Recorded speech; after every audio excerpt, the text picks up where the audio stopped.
오늘도 하나님의 은혜 가운데 하나님이 말씀하시는 것이 무엇인지 분명히 깨닫는 복이 여러분에게 넘치기를 주님의 이름으로 축복합니다. 우리는 지난 강해 때 우리의 삶의 방향이 어디로 나아가고 있는지에 대해서 야고보 사도가 묻는 것을 들었습니다. 정욕을 향해서 나가고 있는지 아니면 하나님을 향하여서 나가고 있는지 분명하게 기억하라 라고 말씀하셨죠. 우리의 방향을 확인하고 또 우리의 이성을 확인해야 된다라고 야고보 사도는 우리에게 말하고 있었습니다. 자, 그러면 성도가 진정으로 나아갈 방향이 어디겠습니까? 당연히 우리는 하나님을 향하여서 나가야 되겠죠. 왜냐하면 그분이 우리를 사랑하시고 우리를 구원하시기로 확정하셨기 때문입니다. 이것이 명확히 발견된 진리죠. 분명하게 하나님은 우리에게 이렇게 말씀하셨습니다. 야고보서 4장 5절을 한번 같이 읽어보겠습니다. 너희는 하나님이 우리 속에 거하게 하신 성령이 시기하기까지 사모한다 하신 말씀을 헛된 줄로 생각하느냐. 아멘. 하나님께서는 우리를 사랑하십니다. 그 아들을 내어주시기까지 사랑하신다라고 말씀드렸습니다. 그리고 성령이 시기하기까지 우리를 사랑하시고 계십니다. 그래서 하나님께서는 우리를 향하여서 아름다운 계획들을 세워놓고 우리를 기다리고 계시는데 그분이 이끄시는 아름다운 나라, 천국에서 우리가 하나님과 함께하는 놀라울 만한 계획입니다. 우리가 주님께로만 나아가면 되는 일이죠. 하나님의 보호하심 가운데서만 하나님과 함께할 때만 인간은 피조물은 진정한 기쁨을 누릴 수 있다라고 성경은 계속해서 이야기하고 있습니다. 하지만이 문제입니다. 자꾸만 마귀의 유혹과 세상의 시험이 우리가 이 진리를 향하여서 나가는 것을 방해하고 있다는 겁니다. 그래서 우리가 당연한 것은 하나님께 나아가는 것이 당연한데 우리는 이 당연한 것을 하지 못하고 있다라는 것입니다. 여기서 더 큰 문제는 무엇이냐면 마귀가 정말로 최선을 다하고 있다는 것입니다. 사랑하는 성도 여러분, 여러분은 마귀가 지금 이렇게 최선을 다하고 있는 이 상황 가운데 그 마귀의 열심을 뛰어넘을 수 있는 각오가 되어 계십니까? 하나님의 계획을 온전하게 받들어서 하나님의 뜻에 맞추어 살아가겠노라고 그 다짐하는 각오가 올바르게 또한 마귀를 이길 수 있을 만큼 세워져 있냐라는 것입니다. 우리는 마음의 준비가 필요합니다. 이 세상 가운데 살아가는 우리가 계속해서 듣는 이야기는 이 세상이 지금 말세로 가고 있다. 이 세상은 정말로 어려워지고 있다. 점점점 어두워지고 있다라고 이야기합니다. 그러면 그럴수록 그리스도의 백성된 또 그리스도의 군사된 우리는 더욱더 준비를 해야 되고 더욱더 열심을 더해야 되는데 악해지는 것에 대항하여서 더욱더 강력하게 우리는 선해져야 되는데 우리가 그런 마음의 준비를 하고 있느냐, 이것은 굉장히 중요한 의미가 있다는 것입니다. 사실 이 세상을 살아가는 여러분에게 또한 저에게 물어봤을 때에 여러분 평안하십니까? 라고 물어봤을 때 모두가 다 평안하다라고 이야기할 수는 없을 것 같습니다. 그리스도인으로서 살아가고 있지만 그 그리스도인으로서 살아가기 위해서 행동하는 것 자체가 부담스럽기도 하고 여전히 그리스도의 사랑이 내게 실제적으로 다가오는가 그것에 대한 대답도 바로 할 수 없다라는 것이 커다란 문제가 되는 것이죠. 또 내가 무엇을 내어놓아야 되는가 라는 생각이 들면서 무언가 뺏겨버리는 듯한 그런 마음이 드는 것은 어쩔 수가 없나 봅니다.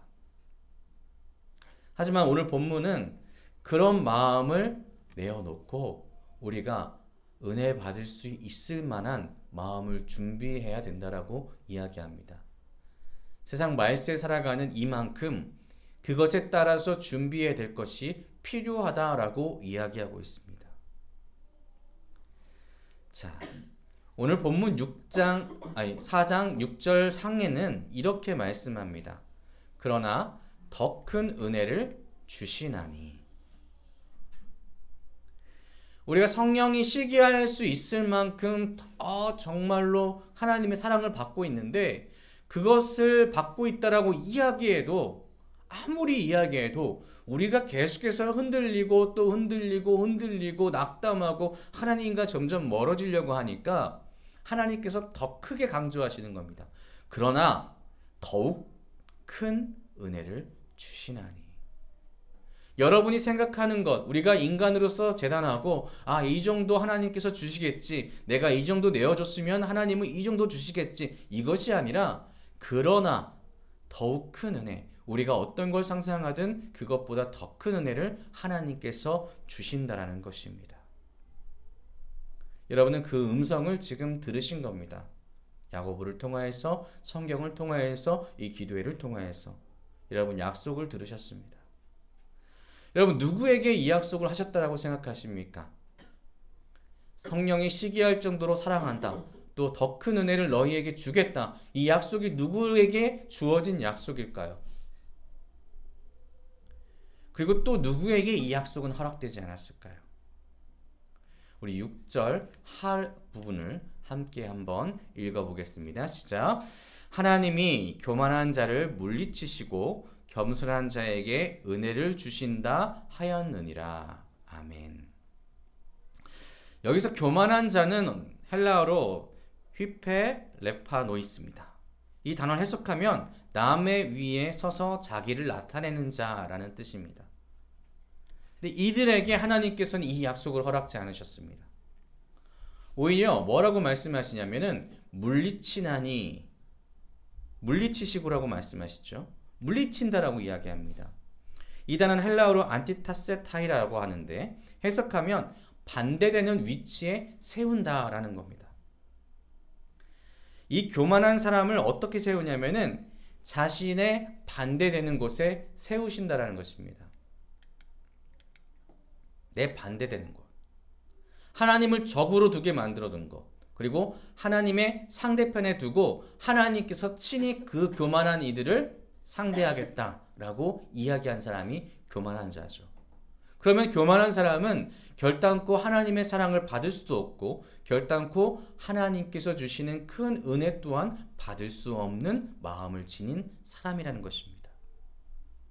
이 사람들이 얼마나 불행하느냐면 말씀으로 분명하게 이 사람에 대해서 이야기합니다.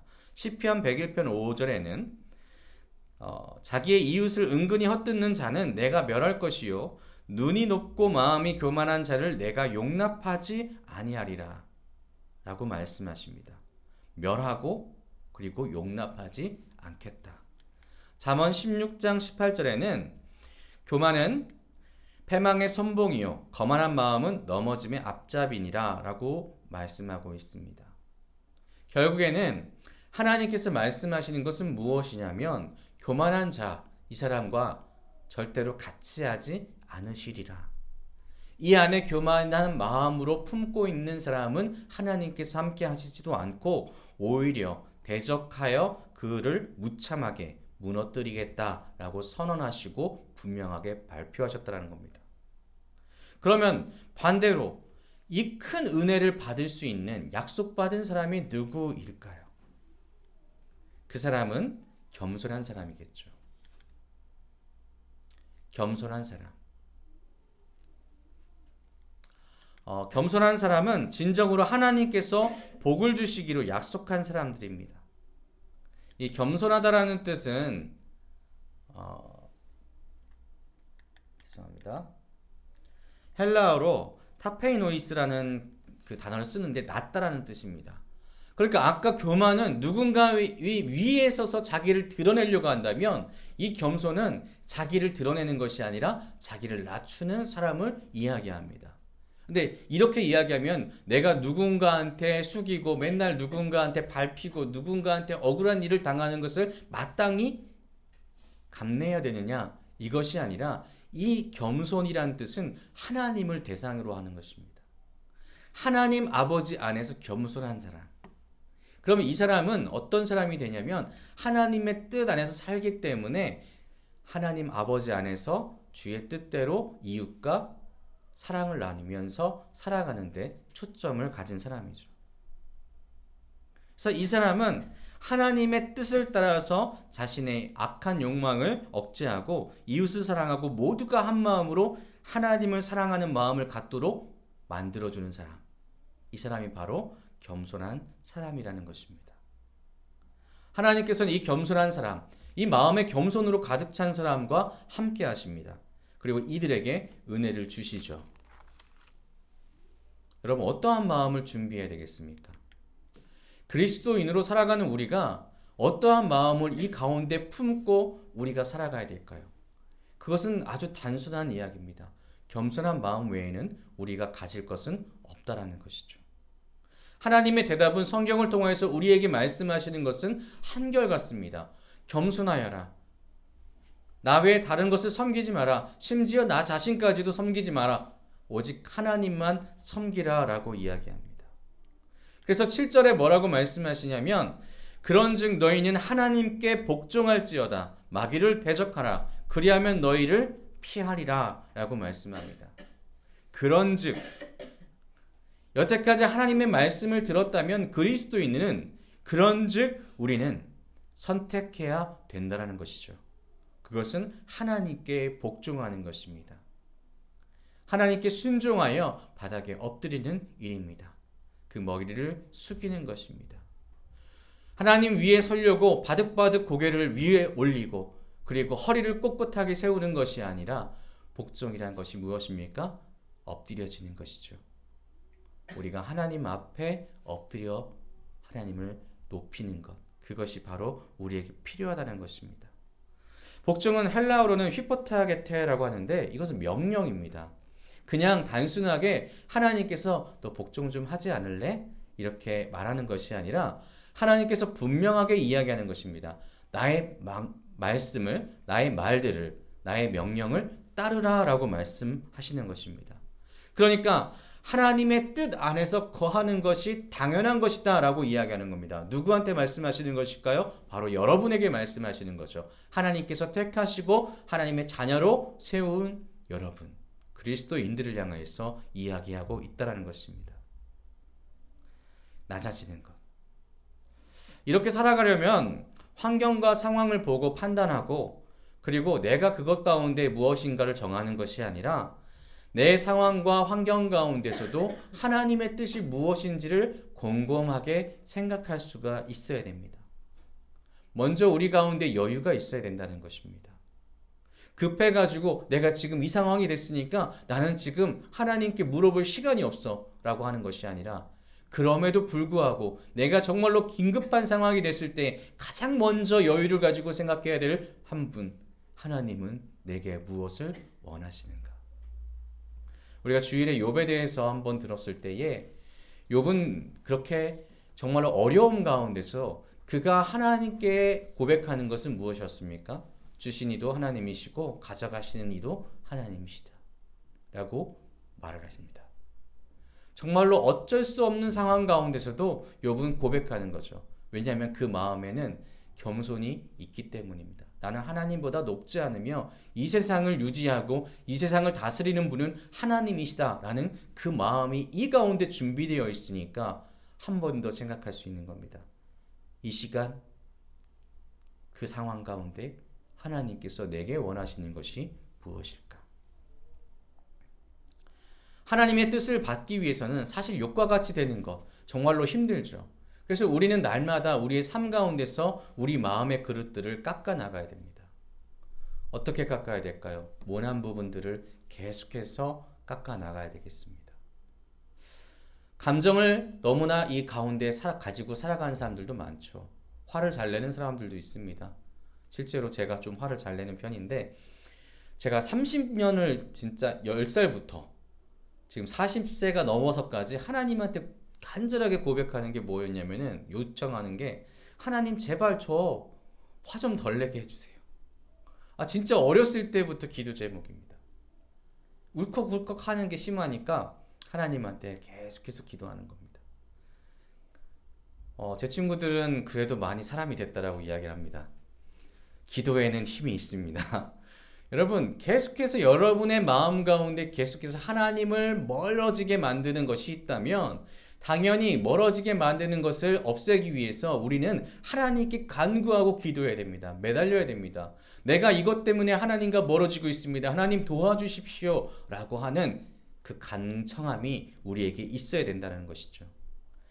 왜냐하면 그 사단은 그 모난 부분들을 이용하기 때문입니다.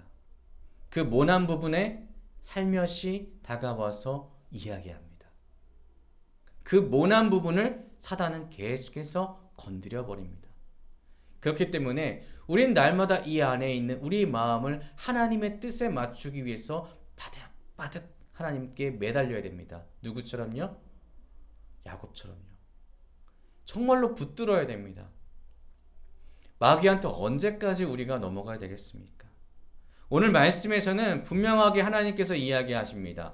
하나님께 복종할지어다 라고 말씀하신과 동시에 마귀를 대적하라 라고 말씀하시고 있다라는 것입니다. 이 대적하다 라는 뜻에는 굉장히 중요한 의미가 있습니다. 무엇이냐면 대적하다는 헬라어로 안티스테테라는 단어인데 이게 이걸 왜 말하느냐라고 얘기할 수 있겠지만 부정, 과거, 능동태, 명령형입니다. 왜 이걸 말하냐면 무슨 뜻이냐라고 물어봤을 때 이거는 무엇이냐? 하지 않아야 된다라는 부정이 있고 그 다음에 능동태의 명령어입니다. 너희 스스로가 열심을 다해서 이것을 행하라는 것입니다. 적극적으로 맞서 싸우라는 것입니다. 그러니까 마귀와 대적하는 것은 그냥 설렁설렁 저기 마귀가 있네? 그냥 저 대적할 내 적. 싫어. 그냥 그 정도가 아니라 내가 달려가 맞서 싸울 정도로 열심을 다해야 된다라고 하나님께서는 명령하고 있다는 겁니다. 정말로 열심을 다해서 정말로 싸우라는 것입니다. 그런데 우리의 힘으로 마귀와 대적한다. 사실 불가능한 일이라는 것입니다. 왜냐하면 마귀는 계속해서 우리의 약점들을 잘 알고 있기 때문에 아까 모난 부분들을 계속해서 건드리거든요. 제가 사실 아까 화를 잘 낸다고 했지만 최대한 저희 아이들한테 화를 안 내려고 노력을 합니다. 물을 엎질르든 아니면 어떻게 장난을 치던 그렇게 했을 때 안 하려고 노력을 합니다. 열심히 노력을 하는데 그럼에도 불구하고 마귀는요 참고 있는 그 성질을 계속해서 건드는 거죠.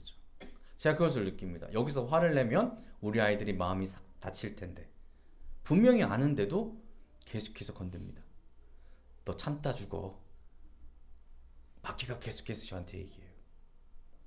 제가 그 마음을 이겨내는 것, 내 스스로 이겨내는 것은 정말로 불가능한 일입니다. 그래서 울컥해서 버럭합니다. 상황과 여건을 봐서는 하나님의 명령대로 순종하여서 내 마음의 겸손함과 내 마음의 평안과 내 마음의 자유함을 얻고 나서 살아갈 수 없습니다. 상황과 여건들은 여러분들을 향하여서 계속해서 이야기할 겁니다. 그 상황에 네가 할 수 있는 것들을 해.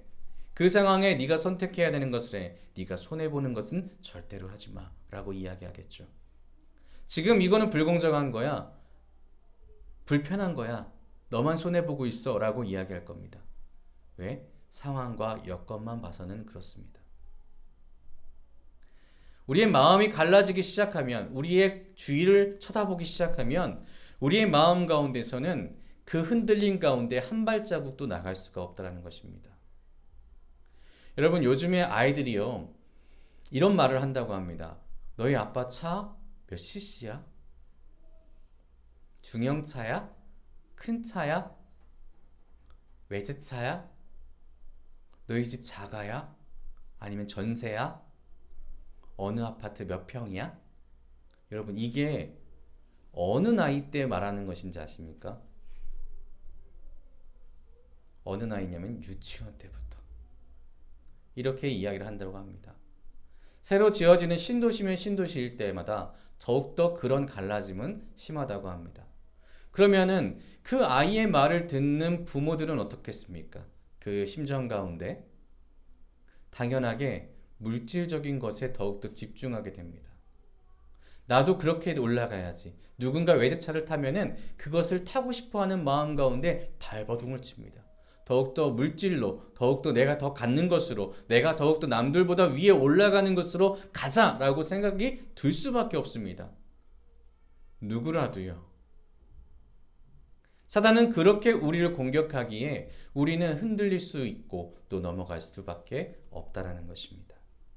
그래서 마음이 갈라지면 한 발자국도 나갈 수 없는 것이 바로 그 대적함입니다.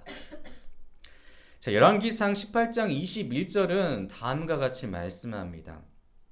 뭐라고 말씀하시냐면은 엘리야가 모든 백성에게 가까이 나아가 이르되 너희가 어느 때까지 둘 사이에서 머뭇머뭇 하려느냐.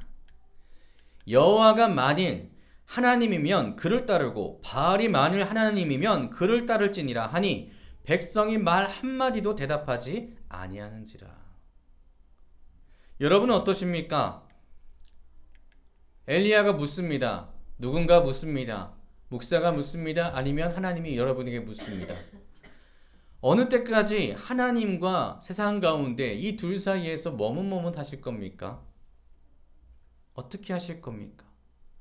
여러분, 이 이스라엘 백성처럼 말 한마디도 대답하지 못하는 상황이 되시겠습니까? 우리의 마음이 갈라지게 되면, 우리의 마음이 준비되지 않는다면 우리는 이 이스라엘 백성과 같이 한마디도 대답하지 못할 수도 있다는 것입니다. 온 마음을 다해서 적극적으로 하나님의 아버지의 말씀을 들고 우리의 대적 마귀에게 달려가야 될 줄로 믿습니다. 그렇기 때문에 하나님은 이렇게 힘들어하는 우리에게 분명하게 말씀하고 계십니다. 뭐라고 말씀하냐면 내가 있다라고. 나 여호와가 너의 곁에 있다라고 말씀하십니다. 오늘 이 자리에도 여러분을 향해서 이야기합니다. 내가 지금 이 자리 가운데 임재하였고 내가 너희의 마음을 지킬 것이고 내게 요청하면 내가 너희에게 능력을 주겠고 내가 요청하면 내가 너희에게 승리를 주겠노라고. 하나님의 이 말씀을 여러분은 귀를 열고 들어야 됩니다. 우리의 마음의 문을 열고 하나님의 말씀을 들어야 됩니다. 나는 지금 하나님께서 세우신 이 세상과 대적하여서 하나님의 나라를 세우기 위하여 뽑힌 하나님의 군대, 하나님의 군사임을 여러분 기억하십시오. 우리는 그냥 평온하기 위해서 교회에 모여가지고 즐겁게 다가 나누고 계속해서 이야기하고 그런 존재가 아니라 하나님의 명령을 받아서 세상 가운데 마귀들과 싸울 그런 군사라는 것을 잊지 않으셔야 됩니다. 우리 사무엘상에 블레셋과 전쟁이 난 이스라엘의 모습이 보입니다. 정말 이스라엘 가운데 많은 장정들이 있었습니다. 충분히 사람들은 넘쳐났습니다. 그리고 이스라엘 초대왕 사울이 있었습니다. 여러분, 이스라엘 땅이 넓을까요? 블레셋 땅이 넓을까요? 블레셋은 지중해 쪽으로 있는 그 라인에 있는 아주 작은 곳입니다. 그런데 그곳에서 넘어와서 이스라엘 치려고 하는데 이 이스라엘 사울과 그 백성들이 벌벌 떨고 있다는 겁니다. 대적하기가 너무 힘들다라고 생각한다는 겁니다.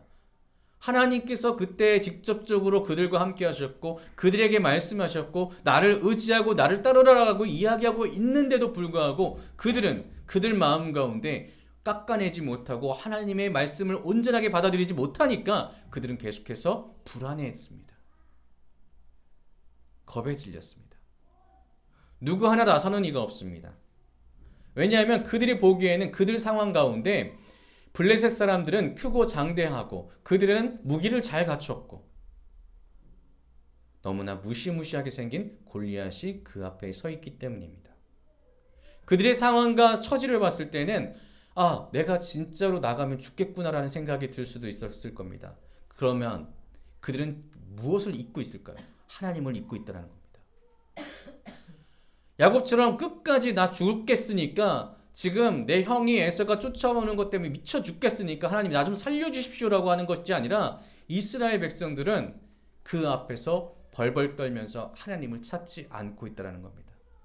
그때의 이스라엘의 모습과 정말로 대조되는 사람 하나가 나오죠.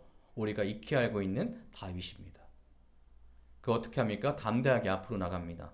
그리고 그가 골리앗 앞에 이 블레셋 사람들 앞에 정말로 큰 소리로 외치죠. 아주 작은 목동 하나가 물맷돌 5개만 들고 나서 앞에 나가서 이야기하는 겁니다. 이것을 말하고 있습니다. 다윗이 블레셋 사람에게 이르되 너는 칼과 창과 단창으로 내게 나아오거니와 나는 만군의 여호와의 이름 곧 내가 모욕하는 이스라엘 군대의 하나님의 이름으로 내게 나아가노라.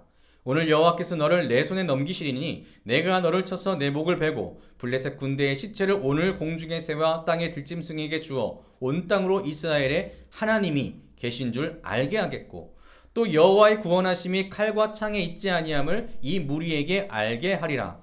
전쟁은 여호와께 속한 것인즉 그가 너희를 우리 손에 넘기시리라. 아멘. 바로 이것입니다.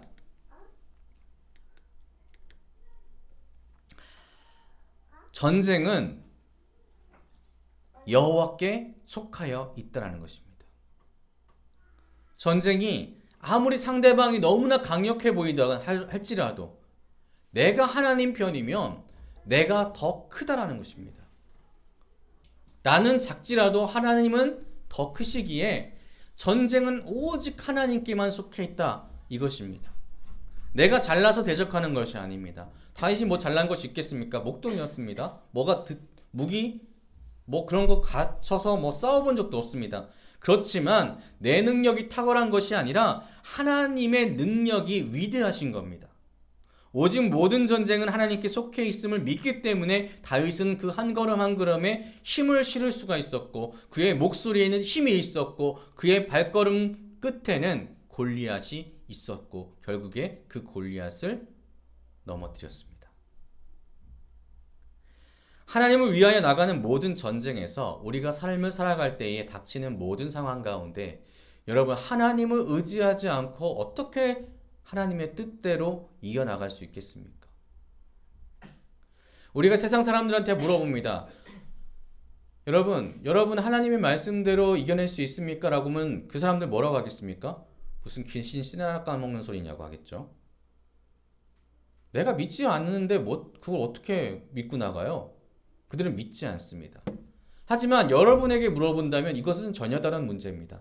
여러분은 믿는다라고 하는 그리스도인이죠. 그런데 그리스도인에게 물어보는 겁니다. 여러분 지금 하나님의 말씀대로 세상과 담대하게 싸워나가고 계십니까? 여러분은 어떤 마음을 품고 계십니까? 움츠러들고 주저하고 넘어지려고 하는 마음을 여러분 마음 가운데 품고 있습니까? 아니면 하나님을 품고 하나님의 은혜를 얻기 위한 마음을 품고 계십니까? 다윗은 광야에서 그의 마음을 하나님께 내어드리기 위한 훈련을 했습니다. 목동으로 살았기 때문에 겸손했죠. 그리고 들짐승과 도적 때문에 늘 하나님께 매달릴 수밖에 없었습니다. 여러분 우리도 그렇게 해야 되겠습니다. 세상을 돌아봤을 때는 우리는 연약한 존재입니다. 휘몰아치는 그 세상의 유혹 가운데 계속해서 휘청거리는 우리입니다. 그렇지만 그 휘청거림 가운데 넘어지지 않는 것은 하나님이 계시기 때문임을 여러분 기억하십시오. 하나님께서 여러분에게 말씀합니다. 내가 있다. 나를 믿고 나아가라. 승리하리라. 전적으로 믿고 마귀들과 싸우라. 이것이 하나님께서 우리에게 요구하고 계신 것입니다. 이것이 바로 하나님께서 요구하시는 것, 겸손이죠. 하나님 앞에 낮아져 하나님의 뜻대로 나아가는 삶. 내가 아닌 하나님을 믿고 나아가는 삶. 이것이 바로 겸손입니다. 하나님이 주시는 은혜를 받기로 약속받았고 또 은혜 받는 삶을 살아갈 수 있는 능력. 그것이 바로 은혜 받을 수 있는 마음은 이 안에 과연 겸손이 있는가입니다. 사랑하는 성도 여러분, 내 스스로 올라가서 나를 드러내는 교만, 이것을 우리는 버려야 될 줄로 믿습니다. 세상에서는 여러분을 향하여서 이렇게 계속해서 외칠 겁니다. 올라가라, 올라가라, 올라가라. 계속해서 누군가보다는 더 성공해라. 더 올라가고 더 높이 쌓아라. 마치 바벨탑을 쌓는 것처럼 너의 이름을 저 높이 쌓아놓고 세상 사람들이 보게 하라. 우리 아이들에게도 그렇게 이야기합니다. 너 지금 이렇게 놀아서는 안 돼. 야, 너 봐봐라. 놀이터에서 놀고 있는 애들 다 나중에 네 밑으로 간다. 여러분, 지금 이 아이들이요, 그렇게 배우고 세상을 살아갑니다. 정말로 학군이 정말로 힘들다라고 하는 곳에서는 아이들을 절단코 놀게 만들지 않습니다. 여러분 불안하십니까? 누군가는 돈으로 해서 아이들을 키워나가고 누군가는 돈으로 해서 그 아이들을 올려보내고 있는 이 세상 가운데 우리 아이들은 어떨까라고 고민하고 계십니까? 마귀는 이런 마음으로 여러분을 유혹할 것입니다. 내 힘만으로 할 수 없는 이 마귀의 이 유혹 가운데, 세상의 유혹 가운데 여러분, 전쟁은 누구에게 속했습니까? 하나님께 속하여 있다라는 것. 그러니 우리는 이렇게 고백해야 됩니다. 나는 하나님을 의지하며 나아가겠노라. 나는 하나님보다 낮은 자로서 하나님의 능력과 힘과 하나님께서 주시는 은혜로 살아가겠노라. 그래서 나는 결국엔 승리하리라. 이 고백이 우리 모든 성도님의 삶 가운데 날마다 고백되어지기를, 그리하여 그 모든 영광을 주님께 돌리시는 삶을 살아가시기를 주님의 이름으로 축복합니다. 사랑하는 성도 여러분, 주님이 원하시는 마음, 주님께서 은혜 주신다라고 약속하신 마음, 겸손함을 가지고 날마다 살아가시기를 다시 한번 주님의 이름으로 축복합니다. 기도하겠습니다.